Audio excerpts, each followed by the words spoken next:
अजित पवारांना त्यांची आत्ताची स्थिती अतिशय अशी त्रिशंकूसारखी स्थिती आहे। ते ना घरके ना घाटके।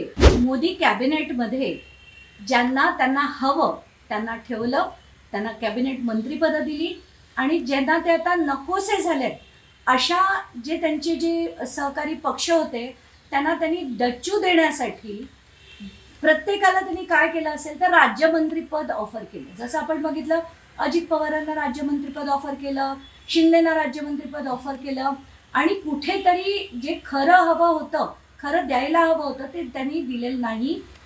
आपण बघितलं एकीकडे फडणवीसांनी बोलताना स्पष्टपणे मांडलं की आम्ही आमचे काही निकष ठरवले होते आणि त्या निकषाप्रमाणे आम्ही प्रत्येक पक्षाला सेम जे निकष होते तेच लागू केले।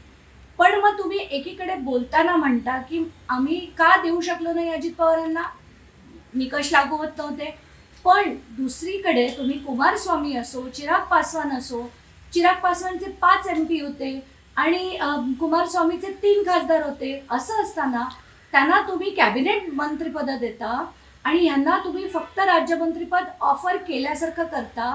त्याच्यात शिंदेनी ते सुद्धा घेतलं, अजित पवारांनी ते घेतलं नाही। म्हणजे याच्यात त्यांचा काही मान नाही, सन्मान नाही। कुठेतरी मला वाटतं आता त्यांना हे सगळे नकोसे झाले, डोईजड झालेत आणि आता ते त्यांना काढण्यासाठी भाजपला एक हाती सत्ता आणण्यासाठी त्या सगळ्यांना त्यांची रवानगी करणार असं दिसतंय। अजित पवारांना त्यांची आत्ताची स्थिती अतिशय अशी त्रिशंकूसारखी स्थिती आहे। ते ना घरके ना घाटके अशा मध्य अवस्थेत ते आहेत आणि त्यांना मला नाही वाटत पुढे कुठल्याही राजकारणात काहीच उरणार आहे, कारण ते शरद पवार गटातही जाऊ शकणार नाही आणि भाजपच्या युतीबरोबर ते राहू शकणार नाही। महाराष्ट्रातील सर्व बातम्यांचे विश्वासार्ह व्यासपीठ सकाळच्या सर्व सोशल मीडिया प्लॅटफॉर्मला लाईक, फॉलो आणि सबस्क्राईब करा।